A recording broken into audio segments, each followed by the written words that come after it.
My parents looked me dead in the eye and said, "Whatever you do, don't go in your room while we're gone." Something about the way they said it made my skin crawl. I should have listened. But when I opened that door, I discovered something so horrifying that I was dialing 911 before I even fully processed what I was seeing. That phone call didn't just save a life. It shattered everything I thought I knew about the people who raised me. My name is Evangeline Hartley, though everyone calls me Eva, and at 30 years old, I thought I had my parents completely figured out. Delilah and Montgomery Hartley. Quirky, sure. A little overbearing, definitely. But harmless suburban retirees living in their pristine house on Willowbrook Lane in the quiet town of Cedarbrook Falls, Oregon. They garden obsessively, volunteer at the local library, and still ask if I'm eating enough vegetables every time I visit their immaculate Tudor-style home. My relationship with my parents has always been what I'd call comfortably predictable. Dad, or Monty as his friends call him, is a retired accountant who reads 3 newspapers every morning and has strong opinions about lawn care. He's methodical, precise, the kind of man who labels his tool shed with a label maker and color codes his hiling system. Mom, Delilah, taught elementary school for 35 years before retiring.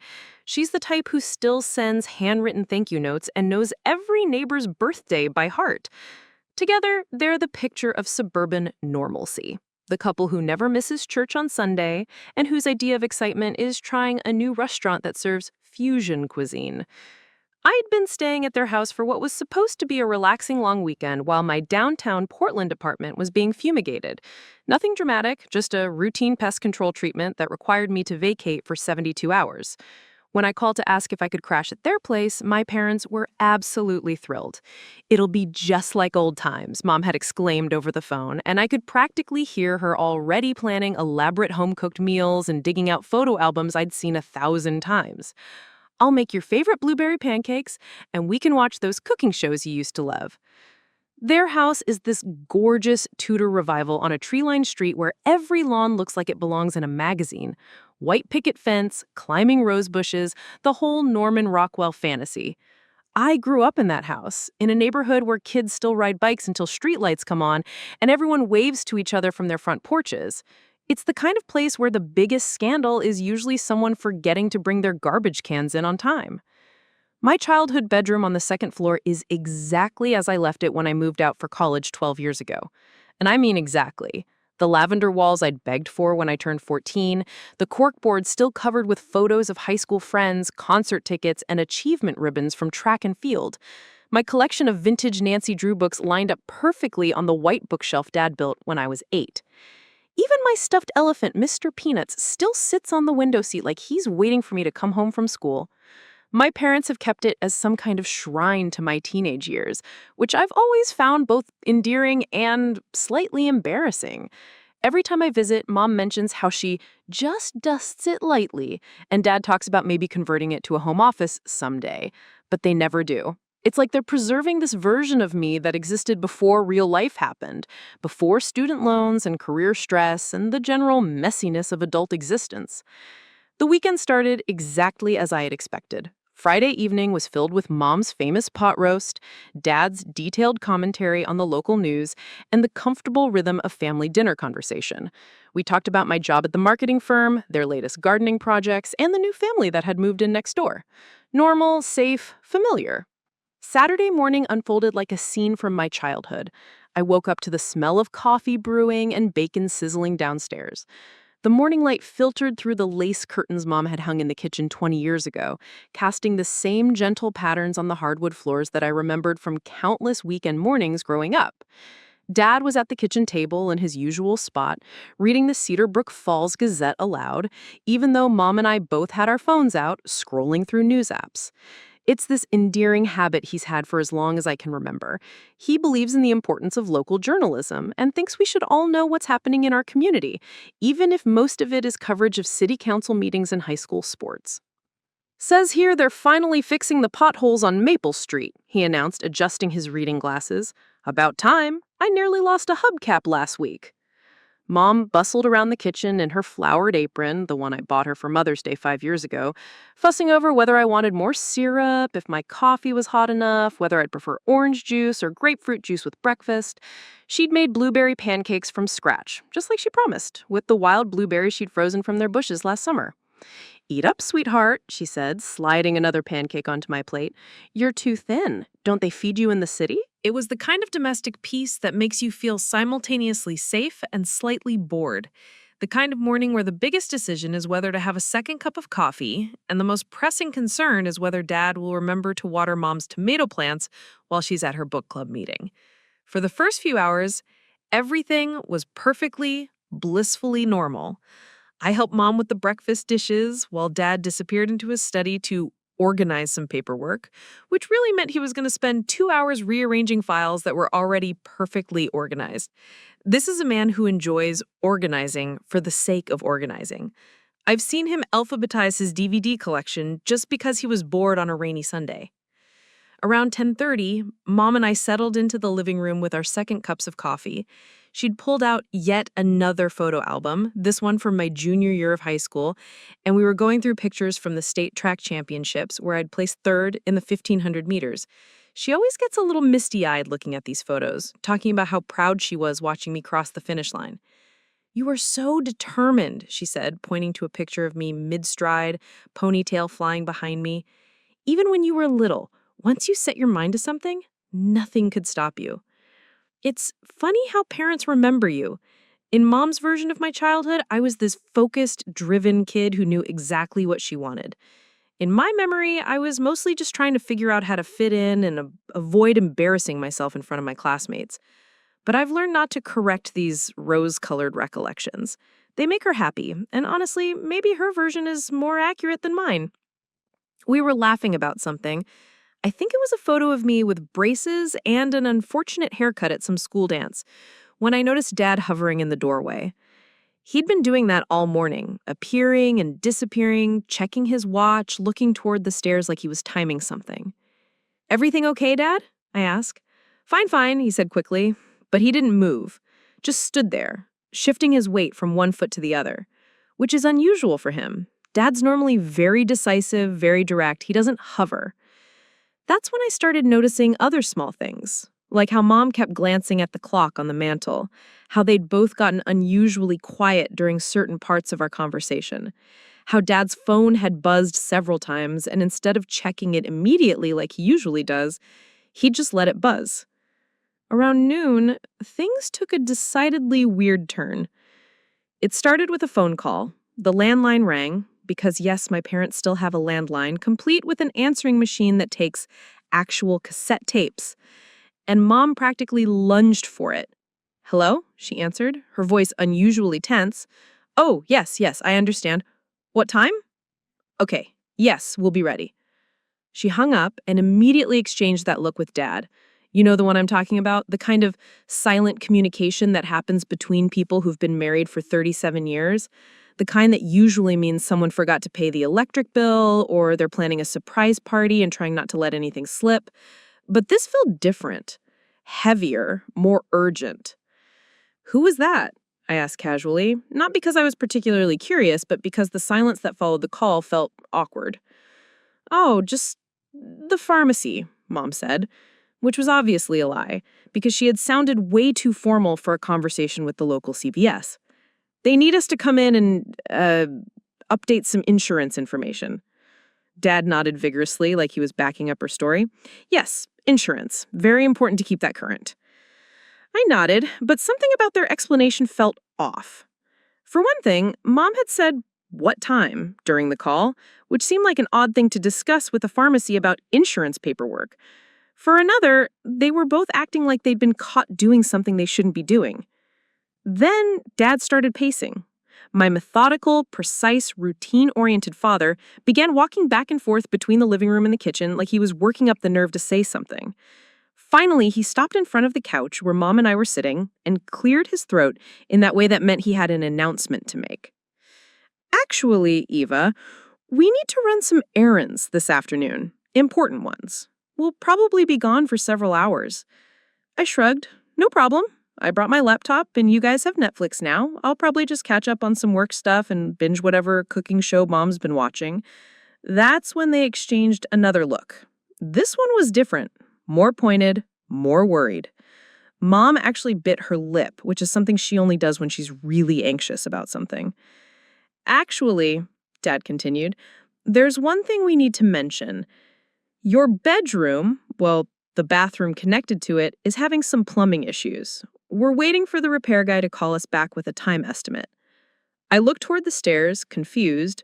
"Plumbing issues? I used the bathroom this morning and everything seemed fine." "It's intermittent," Mom said quickly. "Sometimes it seems okay, but then..."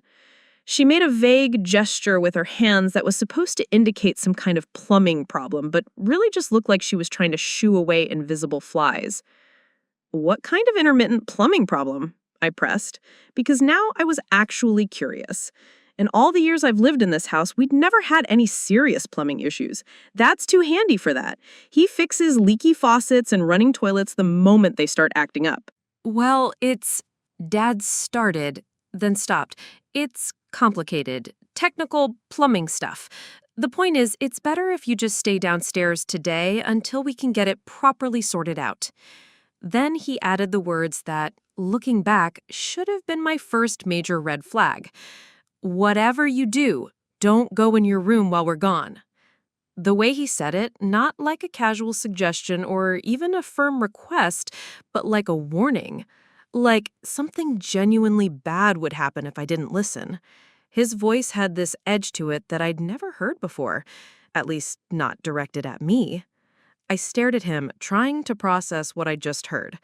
In 30 years of being their daughter, through childhood, adolescence, college, and adult visits home, my parents had never told me to avoid any part of their house, even when they were doing actual home improvements. When they redid the kitchen 5 years ago, or when they had the roof repaired, they'd just warned me to watch out for tools or plastic sheeting or workers coming and going. This felt completely different. This felt like they were hiding something. "Okay," I said slowly, still watching their faces. "But if it's just a plumbing problem, why can't I go in there? I mean, what's the worst that could happen? The toilet overflows?" Mom let out this nervous laugh that sounded completely forced. "Oh, you know how these old houses are. Sometimes when the plumbing gets backed up, it can cause other problems, water damage, that sort of thing. We just want to be safe." But Dad was nodding too enthusiastically, like he was trying to sell me on the story through sheer determination. "Exactly. Safety first. Much better to just avoid that whole area until the professionals can take a look." I wanted to ask more questions. I wanted to point out that their explanation didn't really make sense, that they were both acting weird, that this whole conversation felt like they were reading from a script they'd hastily rehearsed. But something in their expressions stopped me. They looked genuinely worried, genuinely stressed about this mysterious plumbing problem. So I nodded. "Sure, no problem. I'll stay downstairs." The relief on their faces was immediate and obvious. Mom's shoulders visibly relaxed, and Dad stopped that nervous pacing he'd been doing. "Good, good. We should be back by dinner time. There's plenty of food in the refrigerator if you get hungry, and you know where everything is." "Take your time," I said. "I'll be fine." But as they gathered their things, Mom's purse, Dad's wallet, keys from the hook by the door, I couldn't shake the feeling that something was very wrong with this picture. These are people who discuss every decision to death, who plan grocery store trips like military operations, who call to check on me if I don't return their phone calls within 6 hours. The idea that they would suddenly have urgent errands they hadn't mentioned until the last minute was completely out of character. And then there was the way they kept looking toward the stairs, like they were worried about something up there. Not worried about plumbing problems, worried about me discovering something. As they were putting on their jackets, Mom turned back to me with an expression I couldn't quite read. "Eva, honey, promise me you'll stay downstairs today. Promise me you won't go upstairs at all." The way she said it, with this intensity that seemed way out of proportion to a simple plumbing issue, made my stomach clench. My mom asks me to promise things all the time. Promise you'll drive safely. Promise you'll call when you get home. Promise you'll remember to eat lunch. but she'd never asked me to avoid part of their house with this level of urgency. "I promise," I said, because what else could I say? But inside, that nagging feeling was getting stronger. They left and I watched from the living room window as Dad backed their silver Honda Civic out of the driveway. They both waved to me through the car windows, big, artificial smiles on their faces, like they were heading off to something fun instead of mysterious, urgent errands. As soon as their car disappeared around the corner, the house felt different. Not scary exactly, but charged. Like the air before a thunderstorm when you can feel the electricity building. I tried to settle back into normal weekend mode. I made myself another cup of coffee, opened my laptop, and attempted to catch up on some emails from work.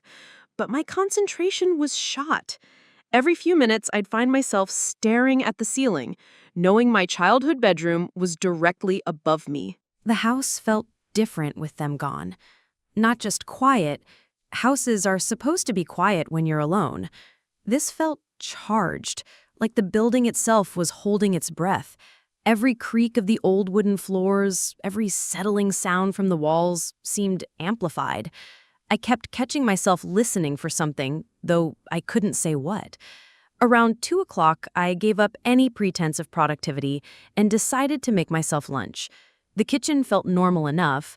Same cheerful yellow walls, same collection of ceramic roosters Mom had been accumulating for 20 years, same view of the backyard where Dad's prized tomato plants were starting to show their first green fruits of the season. I was making a sandwich when I heard it. A sound from upstairs. Not a settling sound or a creak. A thud, like something heavy had fallen over. I froze, mayonnaise-covered knife halfway to the bread. The logical explanation was simple. Old houses make noise. Something probably just shifted. A book falling off a shelf maybe, or one of Mom's decorative angels toppling over on the bathroom counter. She had dozens of them scattered throughout the house, little porcelain figures that were constantly getting knocked around when anyone cleaned. But this sound had come from the direction of my bedroom. I waited, listening. Nothing. Just the normal soundtrack of an empty house. The hum of the refrigerator, the distant sound of Mrs. Chen's dog barking next door, the whisper of air through the heating vents. Still, I couldn't shake the feeling that something was wrong. I finished making my sandwich and sat at the kitchen table, trying to convince myself I was being paranoid. My parents had asked me not to go upstairs because of plumbing problems. That was it. The sound I'd heard was probably just related to whatever was going wrong with the pipes. Water pressure issues maybe, air in the lines, things that could cause pipes to bang or shift. But as I sat there picking at my turkey and Swiss, I realized how little sense their explanation actually made. I'd lived in this house for 18 years. I knew every pipe, every quirk, every seasonal adjustment the old plumbing required. The bathroom connected to my bedroom, shared a wall with my parents' master bath, and I'd never known either of them to have serious problems. More importantly, if there really was a plumbing emergency significant enough to require professional repair, why hadn't they called a plumber before leaving? Dad's the type who calls service people the moment anything seems off. He once had an electrician come out to check a light switch that was working perfectly fine, but making a sound he didn't like. The more I thought about it, the more their behavior seemed less like concern about plumbing and more like fear.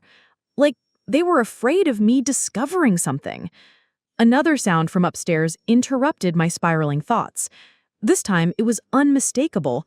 Footsteps. Heavy, deliberate footsteps moving across the floor of my bedroom. My blood went cold. I sat perfectly still, sandwich forgotten, straining to listen. The footsteps continued for maybe 10 seconds, then stopped, then started again, moving in a different direction. Someone was in my room. My first panicked thought was burglary, but that didn't make sense. What burglar breaks into a house and immediately goes to a teenage girl's preserved bedroom? And how would they have gotten in? All the doors and windows had been locked when my parents left. I'd watched Dad check them, part of his usual departure routine. Unless whoever was up there had been there all along. The realization hit me like a physical blow. The mysterious phone call, the urgent errands, the insistence that I stay downstairs. My parents weren't trying to protect me from plumbing problems. They'd been trying to keep me away from whoever was in my room. My hands started shaking as the implications cascaded through my mind. Who would my parents hide in our house? Why would they lie to me about it? And why were they so desperate to keep this person's presence secret that they'd concocted an elaborate story about plumbing emergencies? The footsteps started again, and this time I could hear something else. A voice. Muffled, indistinct, but definitely human. Someone was up there and they were talking. I grabbed my phone with trembling fingers and scrolled to my parents' contact information. I needed answers and I needed them now. But as my thumb hovered over Mom's number, I hesitated. What if calling them put whoever was upstairs in danger? What if this was some kind of witness protection situation, or they were helping someone escape from something terrible? My parents were good people. Maybe they were doing something heroic, something that required secrecy and careful planning. Or what if it was something much worse? I sat frozen in the kitchen chair, torn between loyalty to my parents and the growing certainty that something very wrong was happening in the room where I'd spent my entire childhood. The footsteps stopped. The house fell silent again. And in that silence, I made the decision that would change everything. I was going upstairs. I left my sandwich half-eaten on the kitchen table and stood up slowly, as if sudden movements might somehow alert whoever was upstairs to my presence. My heart was hammering so hard I could feel it in my throat, but I forced myself to move toward the staircase. The wooden steps that I'd climbed thousands of times suddenly felt foreign under my feet. Each one seemed to announce my approach with a creak that sounded deafening in the quiet house. I paused on the fifth step, the one that always groaned the loudest, and listened again. Nothing. But nothing felt worse than the sounds had. At least when I could hear footsteps, I knew where the person was. This silence felt pregnant with possibility, like someone was holding their breath, waiting. I continued climbing, placing my feet as close to the wall as possible to minimize the creaking. It was a trick I'd learned as a teenager when I wanted to sneak back into the house after curfew. Funny how those old skills came back when you needed them. At the top of the stairs, I faced a choice. Turn left toward my parents' master bedroom and the guest bathroom, or turn right toward my old room. The floorboards in the hallway were even more vocal than the stairs, and I knew I couldn't make it to my bedroom door without being heard. So I stood there, frozen at the top of the landing, straining to pick up any sound that might tell me what I was dealing with. That's when I heard the voice again, clearer this time, coming definitely from my room. It was a man's voice, low and urgent, but I couldn't make out the words. He seemed to be talking to someone, but I couldn't hear another voice responding. Maybe he was on a phone call. My bedroom door was closed, which was unusual. My parents always left it open when they cleaned or checked on things. The fact that it was shut tight felt deliberate, like someone was trying to contain sound or maintain privacy. I crept closer, pressing myself against the hallway wall until I was just outside the door. The voice was clearer now, and what I heard made my blood freeze. Need to move her soon. Can't keep her here much longer. Her.